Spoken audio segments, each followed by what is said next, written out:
All right. Mike, you there? Yes, sir. What's going on, Shane? How you doing? Hey man. Thanks for coming. Hopefully we got the screen sharing taken care of. And already, by the way, I don't know if you noticed, my first screw up with this new technology, that initial link I sent out, people started using again. So, Yeah.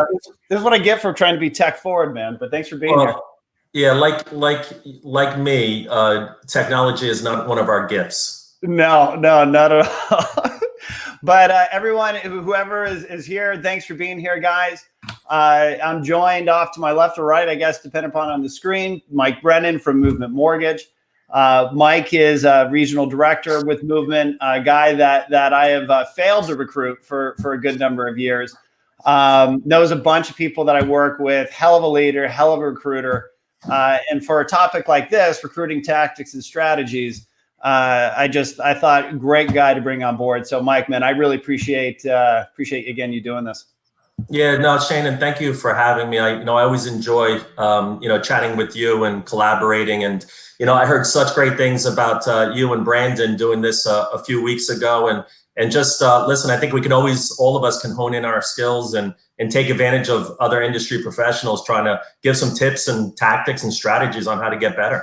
Yeah, and in the last one, I told everybody that you know what? This is recording on YouTube. I told everyone I didn't record it last time. I did. It was just Brandon made me look horrible because he was so damn good that I got rid of the evidence. Yeah, the guy was a stud. So this time I can't unrecord it. I can't delete it. I think it goes on YouTube right away. But so to set the stage, guys, what we're going to do here? The last time that we did this event, from a recruiting perspective, we really went kind of global. Like whatever questions you had, we try to answer. In recruiting, and me and Mike talked about it. It was kind of cool. We kind of share the same vision. Recruiting really is a journey. It's a process. It's a very long process. I mean, it starts from you don't even know who you want to call, right? The prospecting stage, then to the introduction, then getting to know them through incubation, and so on and so forth. That we felt picking a particular stage in the recruiting process and digging in deep would be more valuable to you guys. Fortunately, we got a bunch of questions on email before this. I do see the comment section. That's actually kind of cool. That's people are coming in. So if you have any follow-up questions or anything in particular you'd like us to discuss, let us know. We'll try our best to answer. Again, I'm a bit of a technology fool, so we'll see if I can get to it. But without further ado, I guess we'll just jump into it. So the stage that we're going to talk about is the meeting stage. And so it's that part of the recruiting process where you've taken the time to get to know the person, you've been staying in touch with them or maybe it was a first introduction call, but that candidate is now interested in getting to know you better and getting to know your platform better. And I call that the meeting stage. This is the stage where it's an opportunity to not just talk about your platform or yourself, but it's also an opportunity to really get to understand the candidate, what their motivations are and such. And so we want to talk about the different aspects within the meeting stage that you guys should be thinking about as recruiting leaders. And so, Mike, let's start at the beginning of it. Sure. Whether it's a recruiter that works with you, like, Ben, or it's you in your own work, you've got a candidate that you're scheduled to talk to. You got a meeting scheduled. It used to be a cup of coffee. Now it's maybe a virtual meeting.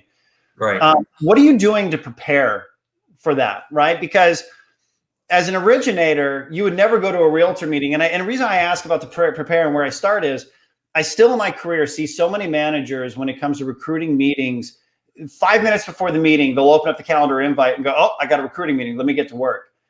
But they would never do that if they were an originator meeting a realtor. They would never go to a team meeting where all of their originators are coming without an itinerary scheduled and some agenda prepared. Yet when they go to these recruiting meetings, they kind of go off the cuff. And there's a lot of work that needs to be done if you're really going to obviously succeed at this. What have you done to prepare, for your recruiting meetings with candidates? Yeah, so Shane, this is a great question, and I think this is probably one of the most important pieces of the process. And you said it, you touched on it, is being prepared. And because I think all of us have been in meetings throughout our career where you go to meet somebody and you realize really quick after a few minutes they know nothing about you. They're trying to tell you they have a better opportunity for you. So, and for me, that's an immediate turnoff. And I probably out right from there. So I think the part of being prepared is definitely key. So some of the things that I think is important for us to work on as recruiters is number one is just doing the research, and there's a couple things that you can actually work on. The first thing I'm going to do is obviously I'm going to go in and I'm going to check out their history. So I'm going to go into NMLS and I'm going to check, through some of our reporting sites. I'm going to look at the kind of volume that they're doing, where they're doing that volume. I'm going to look at their mix of business to see if it's kind of a fit for what our core programs are. Okay. And I'm really going to spend a lot of time understanding their market. If I'm going to go in to potentially talk to them about helping them make a move that's not a lateral move to actually increase their business, I need to know their market. So I need to know, is it heavy on Govy or conventional? Is it a big rental market? So to kind of see how I can touch on the program. So I'm going to do a lot of that research on their market, understanding what the opportunity is, what the size of the market is as far as market share. I'm also going to check out other lenders in that area. I'm going to say, hey, who are the big players? Who are the ones that are doing a good chunk of the business and why? And I'm going to try to understand that. So from a business standpoint, I'll work on those items. And then also too, from a personal standpoint, I want to know as much as I can about them. Most important thing is I want to see if they're going to be a fit for us personally, and they're going to gel well with our culture and our company. So I'm going to take a look and I'm going to see, how they're in the community. Are they active in the community? Do they do community outreach?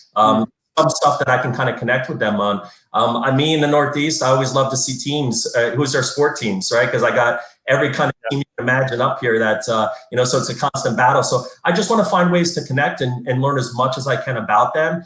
So when I show up there, they know I came prepared. And by doing that, I think they're going to realize that he came in and he's very serious about exploring the option of us working together. Now, when you do the market research, are you using Market Track, or what systems do you use to do that kind of research? Yeah, so most of it I'll use Market Track, because Market Track can go in and it can got mix of business, total volume. I would say in some markets, and I think you've probably seen this as well, it's not 100% accurate.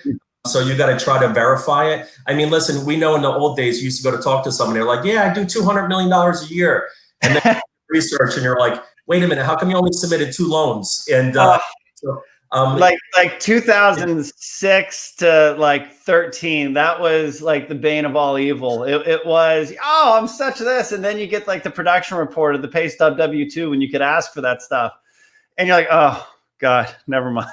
Yeah, well, that's when they say, oh, well, I did the deals in my uncle's brother's son's neighbor. Yeah. So showing up, not on mine. Yeah. So yeah, I want to show them I'm serious. So I think, regardless, and there's a million other things that you can do. And I'm sure you got some great stuff to add, but the more prepared I am when I go in, again, it just gives me confidence. And I think it just gives them confidence that, hey, this is a serious meeting and this is a potential real opportunity. So now there's a component that what's funny is none of us talk about publicly too much. And I think it's all because we almost want to wish that we're the only ones that have it. But we've gotten to the day and age that at this point, if you're a serious kind of building organization, we all have data on individual originators. We know what their product mix is and we know what their production is. How do you use that information, not necessarily to identify if they're a good fit? Because my gut is before you put them on the calendar, you've kind of roughed that out a little bit.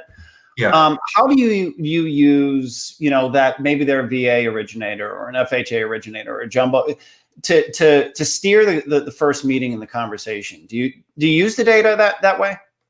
I do, so one thing with me is, you want to make sure that you're fit, and I tell people all the time, you want to make sure you're setting the right expectations, that, as I mentioned earlier, that you're showing them where you can help them increase their business. Because again, nobody wants to just make a move to make a move. Sometimes the grass isn't green on the other side. You just got to water the grass where you're at. And, so I want to make sure that before I meet them, I can show them where I have a real opportunity based on my process, my products, my marketing, like everything that I'm going to do, I'll be able to kind of show them is like, hey, how that will help them increase their business. So I really do utilize that. And of course I verify it, but then sometimes it could be help to this in this sense that sometimes I'll talk to them and say, hey, have you ever been really big in the rental products? And they might say, hey, well, my current situation right now, they're not really a big rental lender. They don't really have those products. It is something that I think I can get into. I get asked a lot of questions. I refer them out to somebody. So I think sometimes it's good not just to highlight what you have to offer, but understand what they're missing and stuff, and see how to increase their business. Yeah, I agree. That line of questioning has helped quite a bit for us as well. Because just because they don't do government, for example, doesn't necessarily mean they don't want to. It's maybe that they've never been taught, or maybe their credit box is a little bit tighter. Everyone's is tighter now, but you know what I mean, a little bit tighter. Jumbo side, there's still a lot of originators that want to increase their average loan balance, right? Because BIPs times loan balance is more income. So it's a good coaching opportunity, and such. And we can talk about that when we get into actually the mechanics of the first meeting. We got asked, do you bring them something as a takeaway from your meeting? Dossier, recruiting packages, company info. We're virtual now, but when you were meeting people face to face, can you talk about what you would bring and maybe what you've done to supplement that, during whatever we're in right now, the work from home?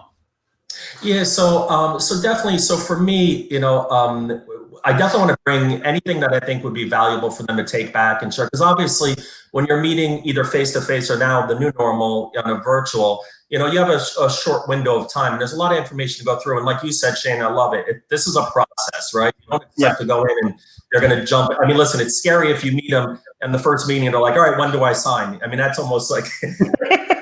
I did that to my wife, and somehow she still married me. I have no idea how that worked.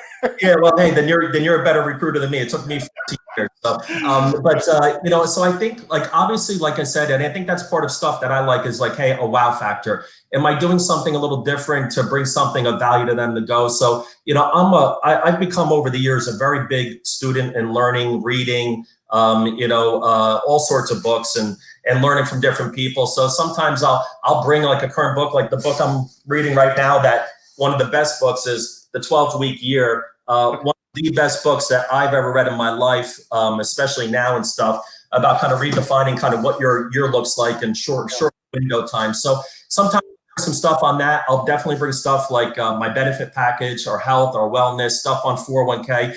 Because what I tell them all the time is like, hey, this isn't just you making a move. This is your family coming over to our company. So I think about a lot when I'm meeting the potential recruit, is what can I bring them so they can go home to the family. And so a lot of the spouses, they want to know about the benefits. They want to know about the 401k and, what health and wellness stuff we have. What other added benefits do the company have? So I try to bring a lot of stuff to them that will kind of share with them more big picture who we are and then how we can do it. And then also, I always follow up with a lot of links. Listen, in technology, because of Zoom now, like I'm sending them links on videos where there's a whole library of stuff, whether it's community outreach, process driven programs, what our marketing platform looks like. So I want to give them as much information as possible. I tell them, like, listen, my job is just to be transparent, share everything with you, and take a look, because what might be important to one might not be as important to another. I don't want to make an assumption on what they're looking for. I just want to give them anything and then say, hey, I'm going to be your guide to help you get that next information.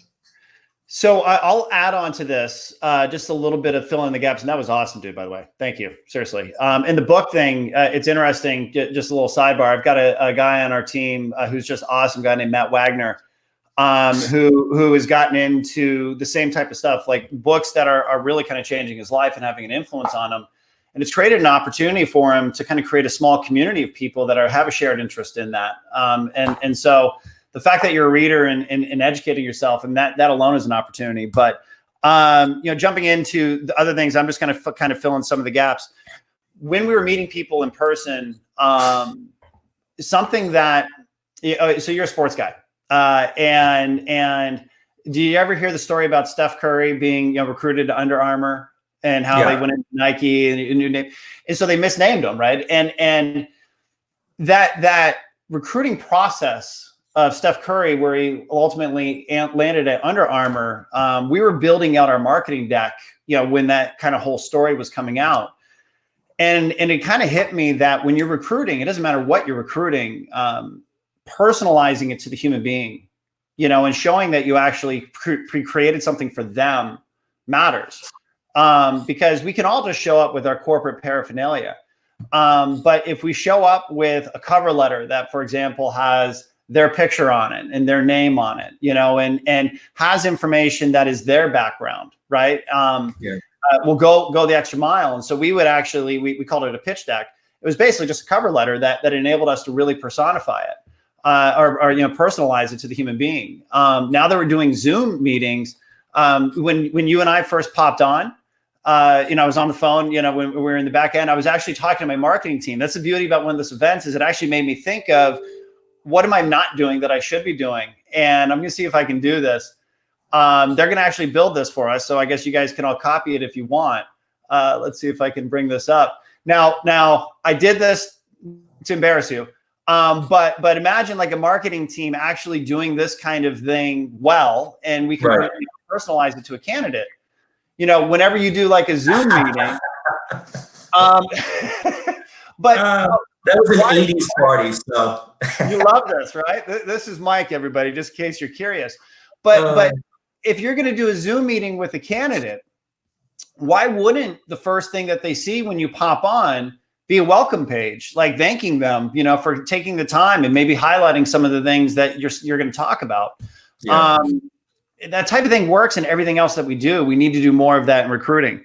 The other thing that I find is, and this only works if you're a leader who does social media, is I've found studying, you'd mentioned looking at their social sites to get their community involvement, to get their personal interest, family, that type of thing. I like to look at it tactically to understand what they're trying to accomplish in social media. I still find there's a lot of originators that, well, I know I got to be on social, but I have no clue what I'm doing, and they don't know how to create engagement, and they don't know the right kind of content. And we call it a social audit. And that term came from Alec Hansen, who's one of our leaders, where you look and you say, okay, look, if somebody was if a realtor gave your name out before they call you, this borrower is going to look you up. This is what they're going to see, and it's maybe, a screenshot of a shoddy LinkedIn page, and a Facebook page with nothing. I think it's a good opportunity for you as a leader to coach them. Like, look, one of the things that I'm going to do is I'm going to make sure that I help you with your personal brand, because I can tell you want it, but there's some low-hanging fruit that we could teach you right out of the gates that would help you with conversion and capture and such in your social. So I like that kind of prep work. And then, something else that a few of my leaders, and then we can move on to the next thing, is references. Like are you familiar with Zenix? I am. Yeah. So Zenix used to teach look at this.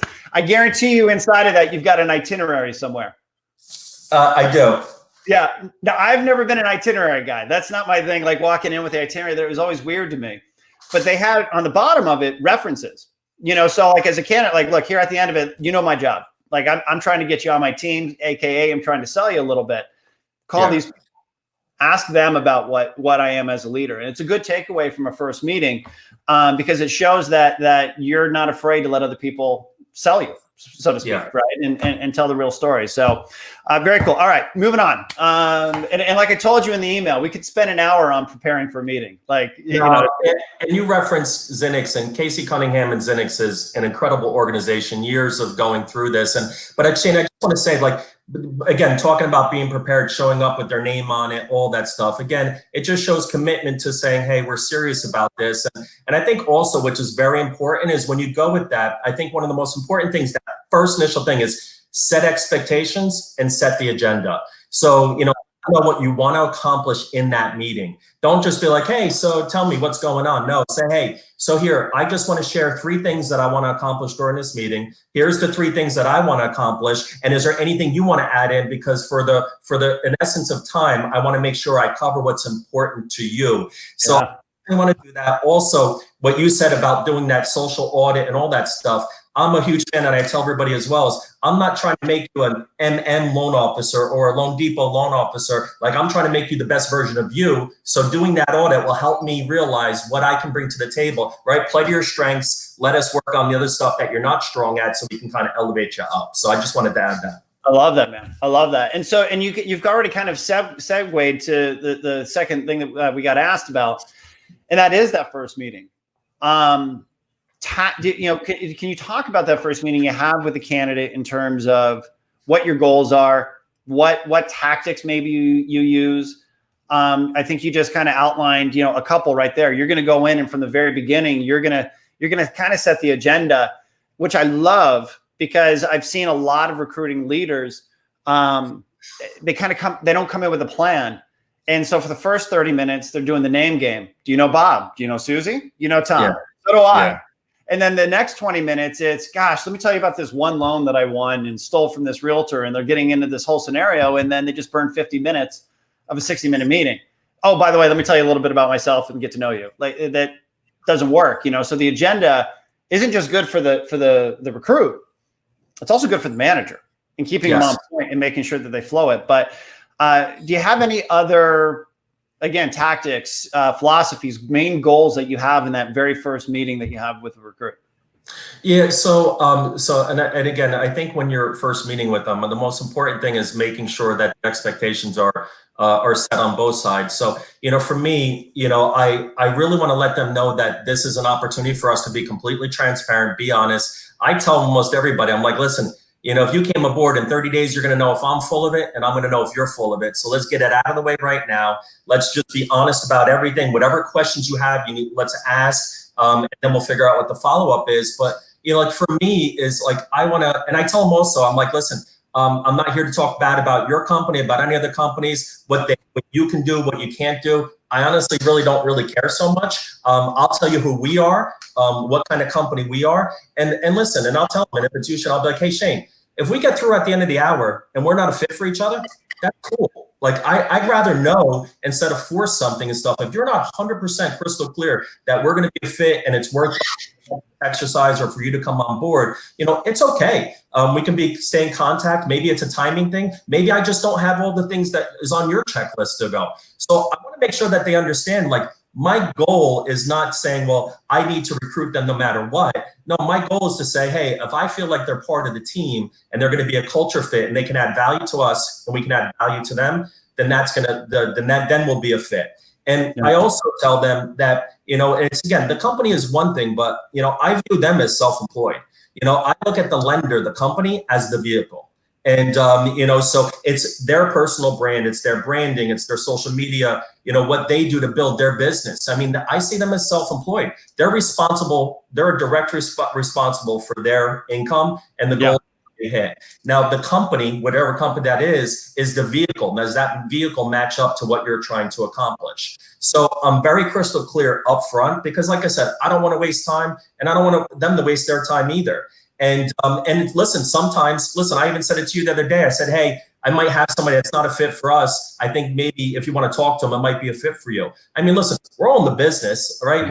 There's great opportunity now. So I'll definitely set those expectations. And then really for me is I want to know kind of their motivation, their why, you know, what's the big picture stuff. So, you know, I'll ask them, obviously get to know a lot about their family, their kids, what their motivation is. But then I'll get into my question I ask everybody. What are your two biggest challenges that you currently have right now? And then I let them talk. I let them share. And then when I talk to them and they share, and sometimes it's all over the place, but a lot of times it's either bad communication, uncertainty, not knowing where they're going with the company or what have you. And then I ask them, and this is from Casey Cunningham, I stole it from her, you know, and if you had those things available to you and they weren't issues, what would it do to your business? And then I let them talk. And, you know, for me, it's a good exercise for me to realize, like, as they're talking, they might point out something specific that I might have a solution for, that I might be able to say, hey, well, let me show you this and talk a little bit about this. So although I did my research before I went in, I'm kind of playing it off of their answers up to those questions based on what information I should share with them. So there's a lot more, but I want to kick it back to you. Now, there's something I want to point out that for those that are watching is what Mike talked about is he has trained himself a very specific method of asking questions. You know, again, to compare it to sports, I'm working on my son. We're in this work from home, you know, type situation. He's not playing Little League right now. It's giving us an opportunity to work on his swing. And there are some key things that he needs to improve on in his swing. And the beauty about it, though, is he's teaching himself to swing in a certain sequence, with certain exact moves. And the better that he can do that, he's going to be able to perfect it, if that makes sense. He can get really good at it. He's swinging with a purpose. It's no different than the questions that you're doing. Like you're training yourself to do this in a certain sequence so you can get really good at it and really understand how to leverage it. My sequence that I train when I do it is stick on a topic. So marketing, I think you referenced, right? So talking about how you market your past clients. So there's the topic. Yeah. The next one is, and I think you actually asked this, what do you wish you could do more, right? Because many of them are going to go, my company's got a drip campaign, or I pay, such and such, or HomeBot, whatever. And then the third one, so then you ask, well, what do you wish you could do more? And they'll give you something. And then there's a third question that I asked, and this is the script is, okay, so if you had that, what kind of impact would it have on your business? Those three things.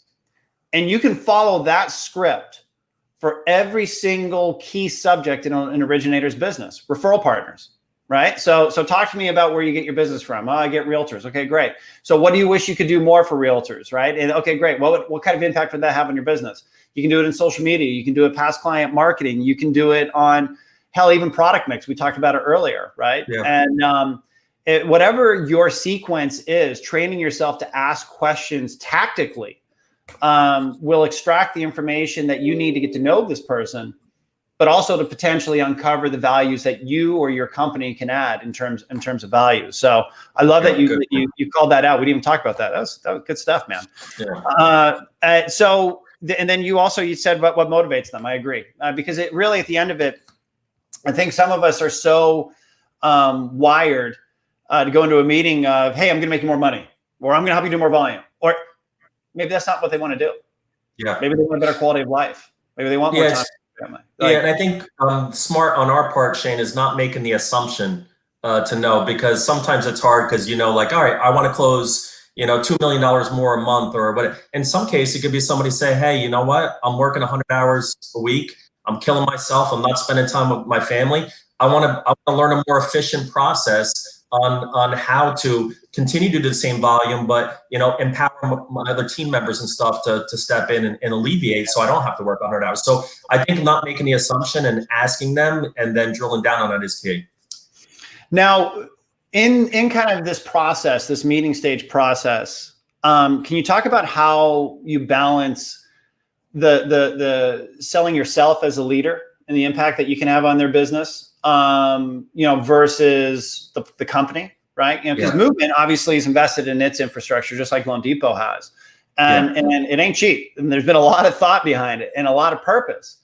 But ultimately, they're going to go work for you or one of your managers. Can you talk about that a little bit?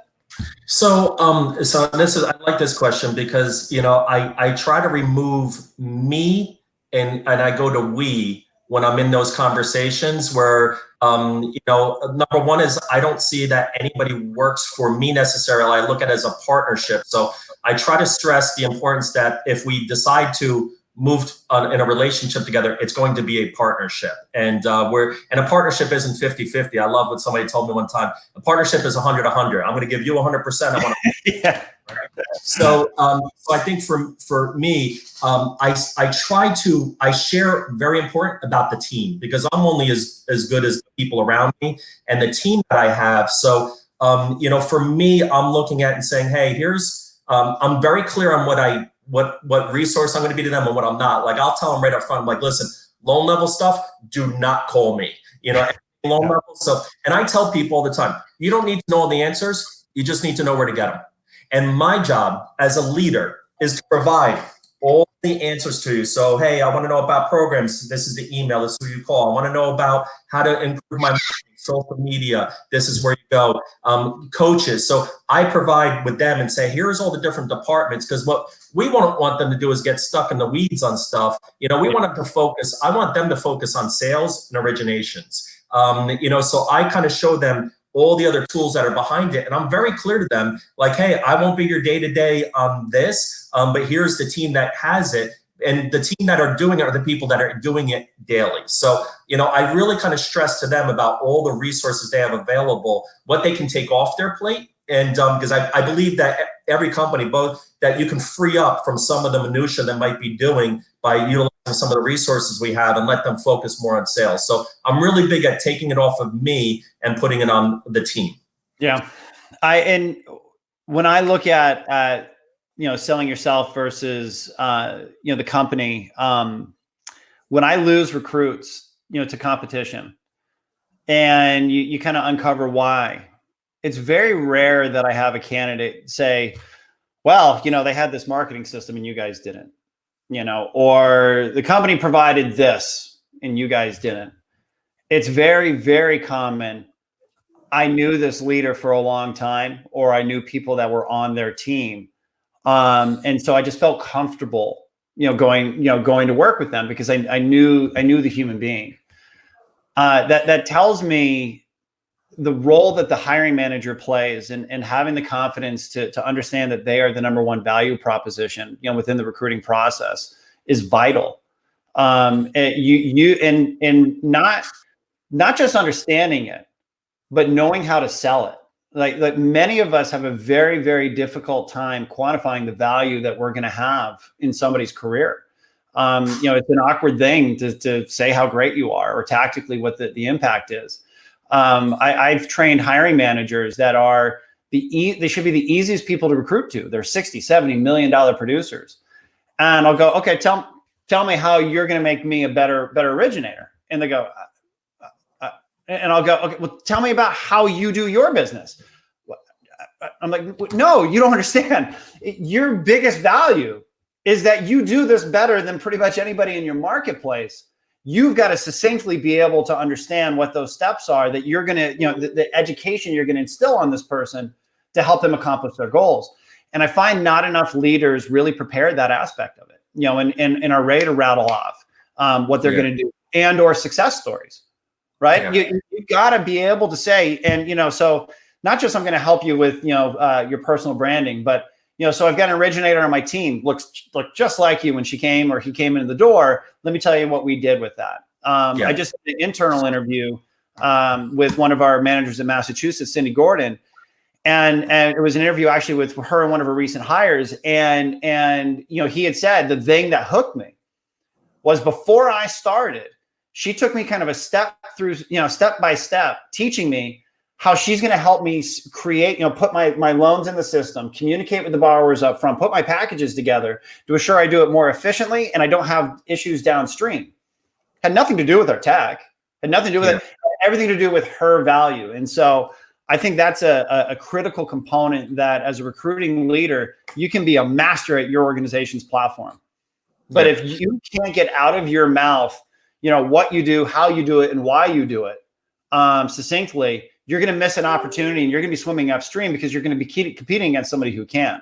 I think it's a critical component. So so Shane, on just one point to add to that, it's one thing to tell people, what they can do, the opportunities they have. It's another thing to show them. So I like one thing that you said is, like for me, my job is, and I think all of us as a recruiter or as an attractor trying to get somebody on board, I don't think any of us should just say, hey, it's up to me 100% to get this person from cradle to grave and get them on board. Like, I think we need to go from the soloist to the conductor mentality where we're connecting them with different people on our team. And for example, in every meeting I do, probably one of the biggest things that I'm constantly in the forefront thinking is as they're talking, I'm like, oh, I know who I can connect them with. Oh, I got another person that reminds me just like that. So I let them know all through the meeting. So by the time I'm done with the meeting, just so I'm clear, is I have 2 to 3 people in the organization that I literally say, hey,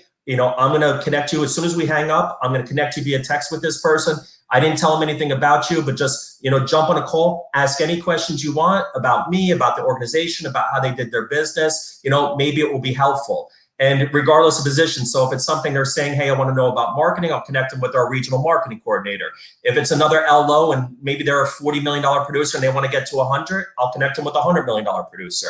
So I'm doing that constantly and pushing it out where it's not me, It's just, it's a team now sharing. But I think that's key, is all of us to identify. If you can identify like who they can connect from, I think that's our biggest job, is to be connectors. One of our biggest roles that we can do. And I'm really intentional about making sure that that's a follow-up. And I'll tell you, most of the times when I do that, they call back and say, wow, thank you so much. That gave me a lot more insight. Not that they didn't trust me, but now they're hearing it from a peer that's doing it. Because I tell them, hey, listen, if you want to know how to do it, go ask the person that's actually doing it. Not forget who they work for or under. That doesn't really mean anything. So I think you touched on it. I think that's a key point. So let's stitch some of this together. Before you meet with them, you're doing research into their production, their personal life, their market. So you can begin to formulate questions that are going to, in a sense, guide the conversation. You prepare information that creates guardrails around what you guys are going to talk about a little bit, so you can steer the conversation in a way. You have a sequence of questioning that identifies what's important to their business, what's lacking in their business, right? Name me two things that you wish you could do more of, or that you had more of. Yeah. And what that's doing is that's uncovering those next meeting steps to, who in your fiefdom, if you will, to pull on, right? Like, oh gosh, this person's a marketing person. I'm getting them on the phone with this marketing person. This person is a loan manufacturer. I'm going to get them on the phone with my ops team. And so pick that up, guys. Like, each step in this meeting stage, he's got actions that are done purposefully that are setting up the next actions after that. In this vein, because I want to hear generally like what kind of stuff you guys do for follow-up. Obviously we have a list. I'm going to try this. We'll see if I can figure this out. I'm going to click it. Oh, it worked. So John Overfelt asked, now that we're actually working, from home, right? You're not able to be in the Starbucks. How are you connecting digitally with them, versus in person? And just to give you a few seconds to think, I'm actually going to steal something that you kind of set up earlier on. So John, when Mike had referenced family involved, my opinion is everyone's taking these meetings now pretty much from their house. At some point in the recruiting phase, especially maybe it's the benefit conversation or the career conversation, something that I think it's much easier now than ever before, less awkward, is, hey, by the way, while we're on Zoom, bring your spouse on. I'd love to be able to answer questions that maybe they have, or so they can hear my vision for the marketplace, or they can hear what I feel that you and I can do together. Bring your spouse on. I think that virtually now, this actually gives us a really big chance to involve their better halves in some cases in the recruiting process. The other thing, John, that personally I think that you have to do, and we're uncovering this now as an organization, we've got really good technology platform. And so we talk about our loan manufacturing, we got our marketing.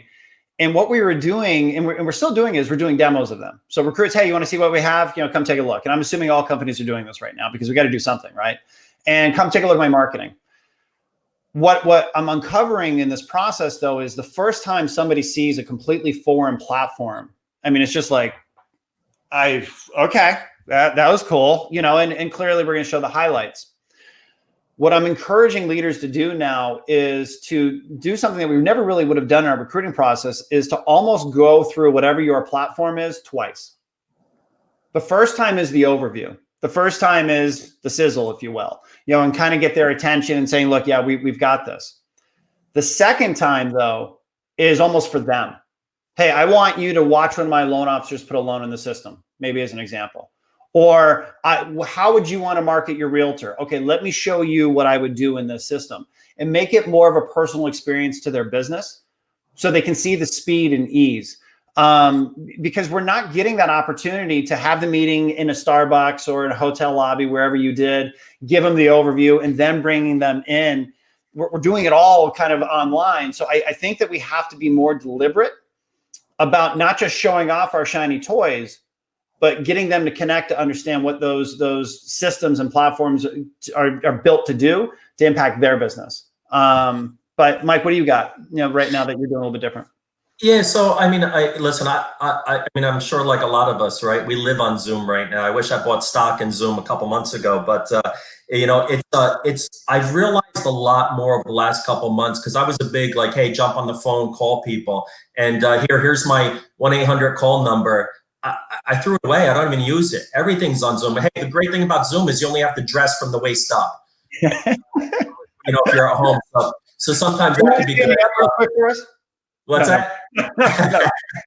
So, and I was joking with you. Usually, I'm wearing a hat. I had to do my hair Yeah. but you got your pandemic haircuts going on. But so I mean, I love it. I just love being able to connect with people, talking to them. It helps the conversation go back and forth. It makes it more fluid. It just connects with them. And I think just like being face to face is people want to see that are they passionate? Are they engaged?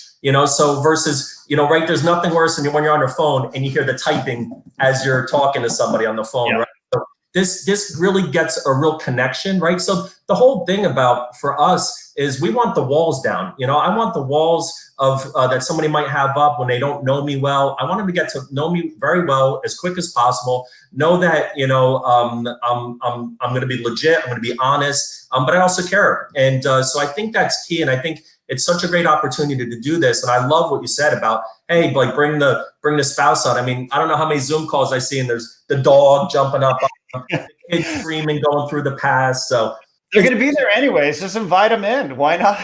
Yeah, I actually love it. It's actually comical. It's funny. I had to warn my whole household before I was doing this. I was like, hey, from 1 to 2, like, keep the dogs locked up. I had a contractor upstairs. Like, I mean, I had to tell everybody, but you know what? It just shows that we're all the same people. We're going through the same thing right now. And now more than ever, it's just connecting with people. I got to tell you, I mean, I'm fired up from this call, and I can't wait to start recruiting this afternoon. So I just love this digital thing. I think it's a great, and John asked the question, I think a lot of us like do more of it. A lot of people will say they're uncomfortable. Just do it. Just do it. Do it again, do it again, do it again, and you'll get comfortable at it.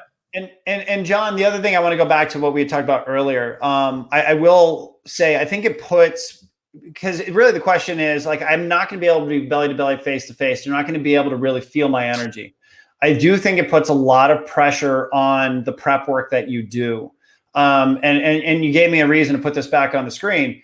Like this type of stuff, I think really, really matters because when Mike was talking about pulling up market information, if you're able to dig in to understand who their realtors are or who the top, like understanding their business and speaking to their business really matters because there's a lot of recruiting leaders that you're competing against right now that are stuck just selling shiny toys.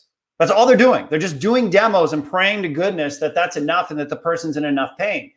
And so really, really honing in on how are you going to extract from them their visions, their values, their goals, the things that they're missing, the things that they want to do more, what their long-term plans are. It's really got to become more about them and really, really purposefully. So it's not ad hoc, not off the seat of your pants. And I think that you'll end up connecting with them and little tchotchke stuff. So all right, I was going to ask what post first meeting actions are, but I think everyone knows that type of stuff, right? Like pulling your ops partner, pulling other originators, pulling leaders, marketing, all that other stuff. So I prepped you so that way you didn't come out with your best. One sizzle, like I really didn't want to share this with anybody because I'm hoping I'm the only one that does this. And if you steal mine, I'm going to be pissed. One thing that, and keep in mind, I have no brand. So, I guarantee you, like, we don't have 1,000 people on this. So you're not going to let the cat out of the bag. One sizzle action that you do in your recruiting process to kind of get a candidate's attention. Yeah. So, I mean, I think I call them wow factors, and, it's another thing. And talking with Casey Cunningham. Yeah.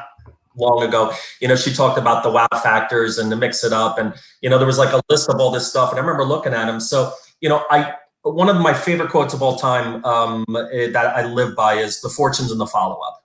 And it's from a book, 3 Feet from Gold. It was actually one of the first I ever read. And it just made it in. I mean, it really is in the follow-up. And what are you doing to not just follow up on the items that you discussed, right? Like, so the takeaways, hey, Shane has discussed, here's the 3 people I wanted to connect you with. Here's the information on benefits. Here's that. So then, based on the conversation, I'll go home and say, hey, what would be something that would be different for them to receive? And I, again, like I mentioned earlier, like books is a big thing for me that I'll do. I'll, listen, if they were talking about cheesesteaks and they're, and I'm in the Philly market and they're here, I'll send them out cheesesteak shipped to their house and stuff. Like, I'll just try to do something so different, so off the wall that they're like, well, that's crazy. Why would they send me this? So, just anything. I mean, there's so many things that you can do, send them. But I think just showing that you care and that you take value in there. Sometimes just a thank you note. Sometimes just a simple text or a note or a card and say, hey, really appreciate the time today. Glad you did this, and glad we were able to get together. Glad that you were very transparent with me. Looking forward to next steps, and balls in your court. So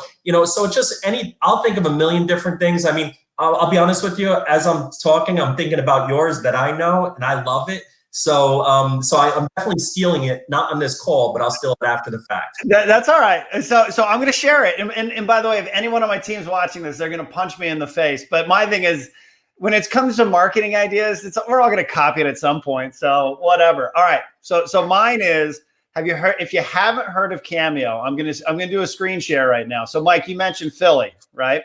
Yeah. Let me see if I can figure out the screen share. All right, so Cameo is a website that you can pay money to have an athlete, a star, a reality TV star, send a personalized message to a recipient. And you can have them send it to you, and then you can forward it. So you mentioned Philly. I know you know Jaws. Ron. Oh, yeah. You got T.O., you got other players that were with the Eagles. So I could get Terrell Owens for $350 to say, hey, what's going on? Shane said great things about you. You got to go work with Shane over at Loan Depot. Now, I'm awful at giving gifts, to my wife. I don't think she's ever received anything from me that she hasn't returned because I suck at it. So I got her one of these from just this trash reality TV show that she watches.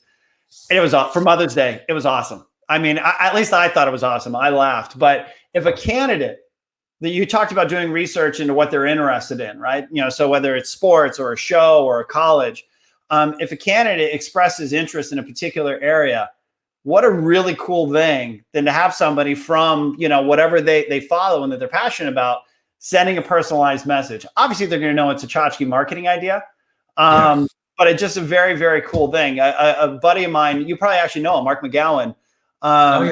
His son, hell of a hockey player, just graduated from Wake Forest. He had Mark Messier congratulate his son on graduating from Wake Forest and going. I mean, it's just cool. It's just a neat thing. So, but all right. So there's Cameo. So now the people are going to copy it. All right. You did mention something though that I want to highlight.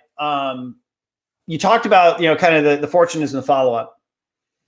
And I'm going to guess like other parts of your business, you've got kind of mechanical things that you do in your recruiting, how you confirm your appointments, the kind of follow-up. Can you talk a little bit about the mechanics that you do, at the meeting stage with the candidate? Yeah. So, and this is again, just a really great point. So, is I never end a stage with not knowing the next step for the next stage. So, right, when I'm doing my initial call, I don't get off the phone until I have a date for a meeting set up. After the meeting set up, I give them a list of the stuff that I need, and then I tell them the time frame I'm looking for it back.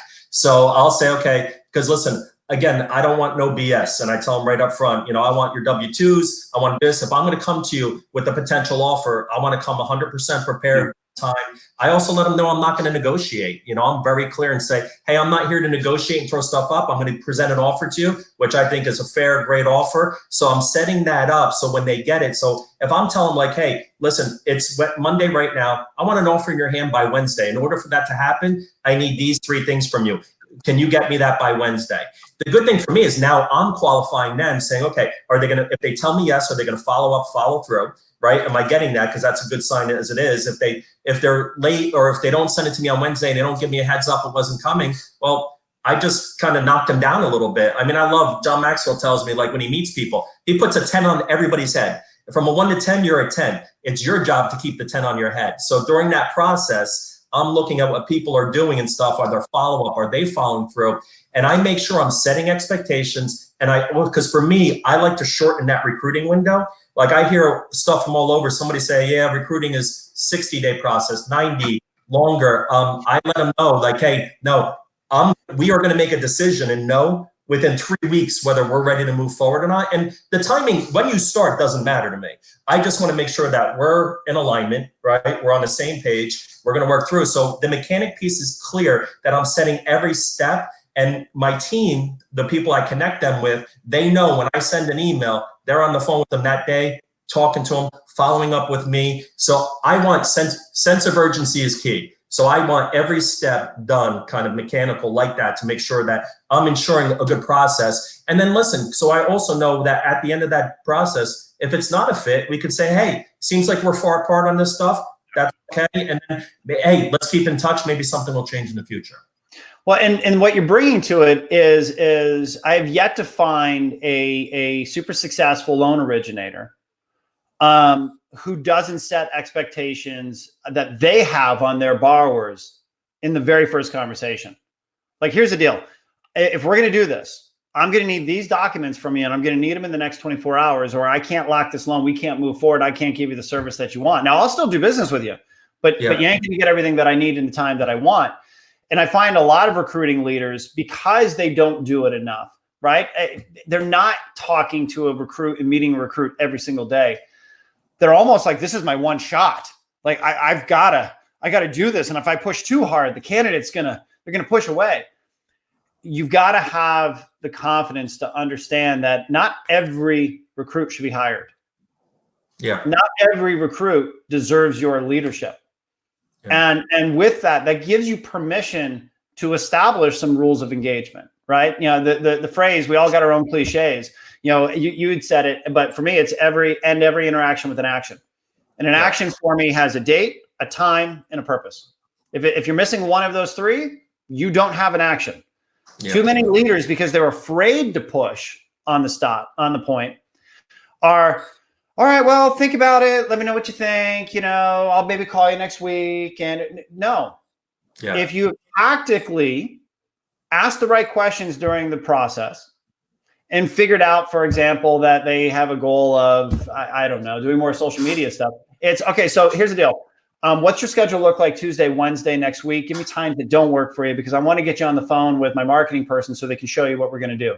Oh, okay. So Tuesday at 12. Okay, great. Like, and I'll text you later and I'll confirm. Like, you've got to take control of it, because the other cliche phrase that's been floating around is time kills enthusiasm. Yeah. And if it is a 60-day recruiting cycle, good luck, man. It's going to come down to the offer, which is an awful place to be. I'm much better person fighting to get in here.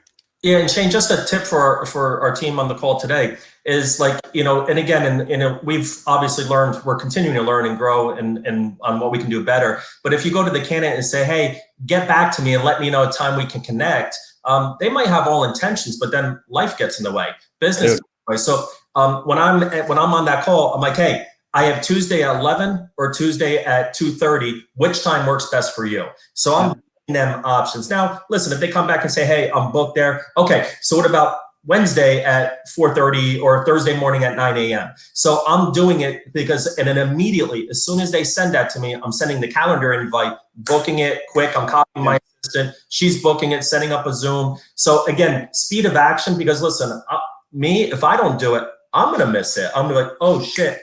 That person. So the question for that, and I don't know why this works better. I'm sure there's a psychological reason, and I'm just not smart enough to know it. The question I ask when I'm trying to hone people in on the time, because it's the time that always locks it in, right? They go, Tuesday, I think. The question I ask, and I'm just going to say for everybody, train yourself to ask it this way. What times on Tuesday don't work for you? For whatever reason, that triggers them to go look at their calendar and go, oh, yeah, I can't do it from 10 to 11, because inevitably, and this always happens, like Tuesday morning, that would work. Okay, great. So what times don't work on Tuesday morning? Next thing you know, oh, Yeah, I have a call from 10 to 11. So anything before or after.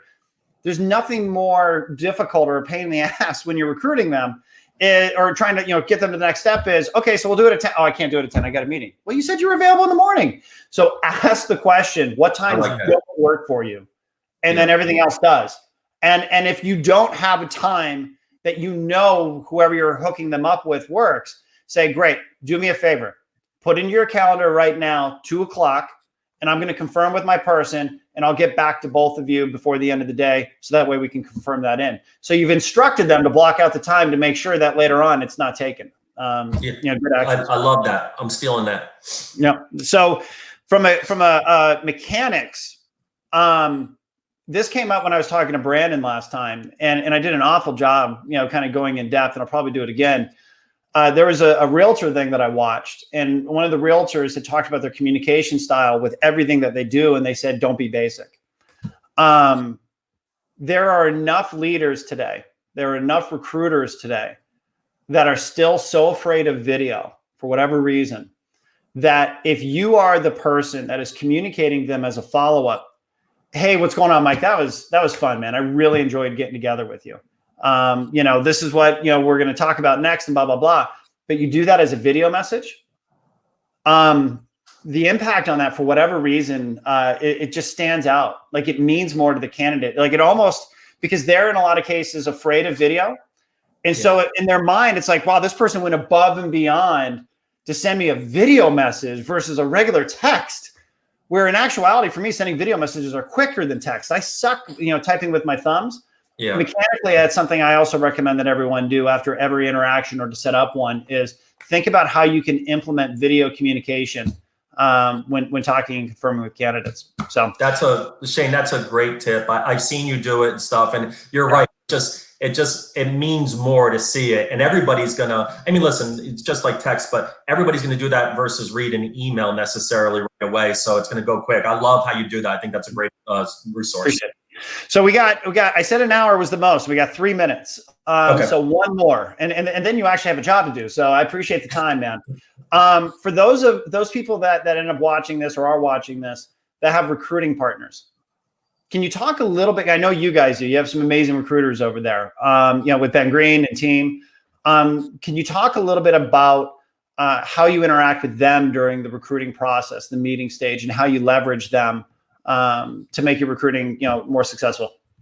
Yeah, and that's great. And we actually, I think I shared with you, we were doing that a little yesterday with our team, just talking through, because they want to know. So it's important to make sure you're aligned with the hiring manager. Like, having the ability to have a recruiting team to source, qualify, get people lined up. It's a great tool to have to kind of queue people up, but you got to make sure that we're aligned with what you're sharing would be the same information that the recruiting manager would be sharing as well. So the first thing is we said, hey, really get to spend time with them, really get to know them personally, professionally, know a little bit about their background, because it's one thing to say, talk as a recruiter, to talk to a potential candidate and say, hey, well, our branch leader or our sales manager, Mike, so versus, hey, my friend Shane and stuff, let me tell you a little bit about him, what he's done with the company. So I think getting to know them personally, professionally is definitely key. And then just making sure they're part of the process to understand them, like, hey, what are you going to handle? What am I going to handle?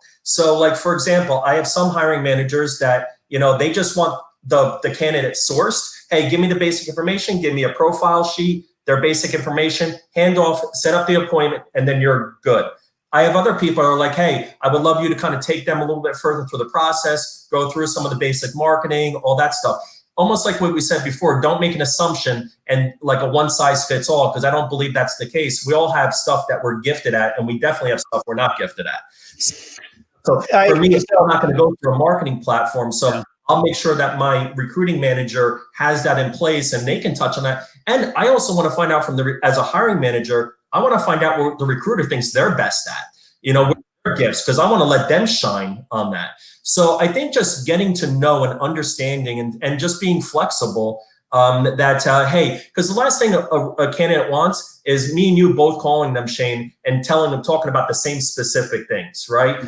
So I think it's more like, hey, Shane, can you do me a favor? You're good at the social media, the technology, which I know you're not, but I'm not either. But you're good at these three things. Can you touch on this? And then I'll handle more of the product specific, the guidelines, more big picture vision. So I think each candidate knowing what they're looking for and knowing your strengths and weaknesses between the two, I think are key.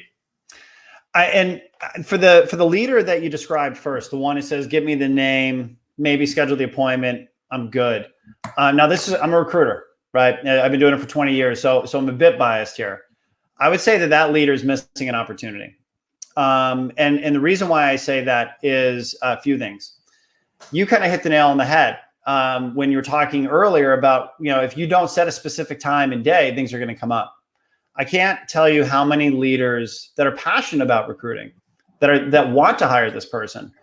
They're also managing a branch, right? They're also dealing with pipe, and they're also dealing with people. Guess what the recruiter's focused on? One thing. Recruiting. Yeah. Recruiting. And so the recruiter, is somewhat of an accountability partner. Like, they're not going to let anything slide, because again, if you want to get them in that 2 to 3 week window, dude, you got to be on point. Nothing can slide. Yeah. Number two is, nobody's going to sell you better than somebody else in a lot of cases, right? Because if you go, "Oh, let me tell you about how great I am and tell you about my successes and my wins," you can sound pompous. But the recruiter, they can absolutely sell you. The third thing is, if I'm going to come work for you, I'm not necessarily going to open up my concerns about you to you. Mike, man, I don't know. You do this and it has me concerned. Where the recruiter, they will open up to. They'll talk about their concerns a little bit, giving the company and giving a partner an opportunity to helping that candidate through it. Because maybe it's a misunderstanding, or maybe it's actually not real, right? And the recruiter can help get over it. And so keeping the recruiter engaged in the process, my experience is, A, it's going to make sure accountability steps happen. B, it's going to make sure that the manager is sold to the absolute best.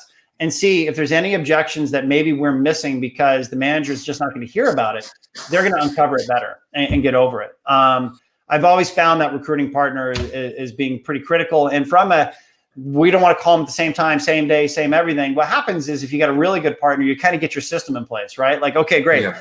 You met the candidate, know this manager. I'm calling them the next day, every single time, right? And I'll get the QT and I'll lay down, and you get your rules of the road and you prevent coming over top of each other. But we've hit the hour. We're actually 2 minutes past. So anything else, man, that we want to throw out there that we missed?